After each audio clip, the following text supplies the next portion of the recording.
tinggi kolam kuning itu. Tengah ya tengah. Kolam berapa? Meter, boleh meter. Ini boleh. Peninggi ya? Ini menjatuh ya. 3 feet, how many? 4 feet more or less. 3 feet. Mulai pak air tu. Airnya 2 feet setengah aja airnya. Dalam tak? No air. Dan ini nuan kat mereka musimnya no mereka oksigen dalam. Jadi selalu mayo air lagi. Airnya nak kebun, jadi apa dah airnya stratification itu. Sama airnya kebun, semua layarnya nyo tutup stratified air. Nada oksigen. Yang lain yang penting kita have to break out the molecule, dua molekulnya. Okay? Some of that is makanya waterfall ada. When airnya labur makanya yang mecah ke molekul air baru oksigen oleh masuk. Oksigen ya. Okay, itu bila ada. Waterfall.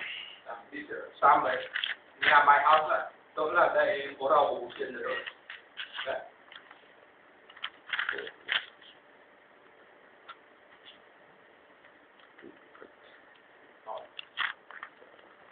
So today, now we talk about how to masuk ke oksigen dalamnya. Okay, kita jaga di rumah. So, there are 3 type of equipment kena kita mesin ke masuk oksigen, aeration gitu ya. Isinya tadi, pedal wheelnya tu, kalau kita benar tu. Yang keduanya tadi, propeller aspirator. Okey, ini gambar ya. So, vertical pump. Ya, pump kakak dia ya. Kemudian diffuse air system. Ya, cara basic dalamnya. Ya boleh. Ya, pedal wheel tadi. Ya. So, selalu mayo dikena ada pak butong udang. Okay. Ya, advantage-nya what it mean nama advantage titik sistem over titik sistem titik agak itu dia. Titiknya tadi nya nang propellernya, nang kuatlah pecah. Water molecule-nya tadi. Okay. Jadi bab orang putih is not good to use in winter, labannya kering airnya air. Aku lagi ingat Pak Mississippi River-nya. That is the longest river in the world. Sekali aku ngagai Chicago cross. Karena aku Mississippi River-nya tak pakai padang bol. I don't believe it one time. Itu winter. Tak air semua. So, that's why this thing is not practical. Lama winter, yang ngai pusing air, lepas semua tanya nyo air maka antar sungai. Betul buat. Ya, baik. Okay.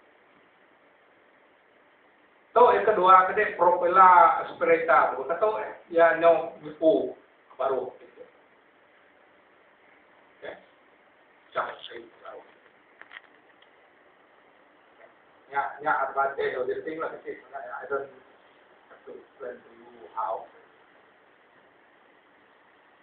Ya vertical pump dah. So, pump dalam air dia.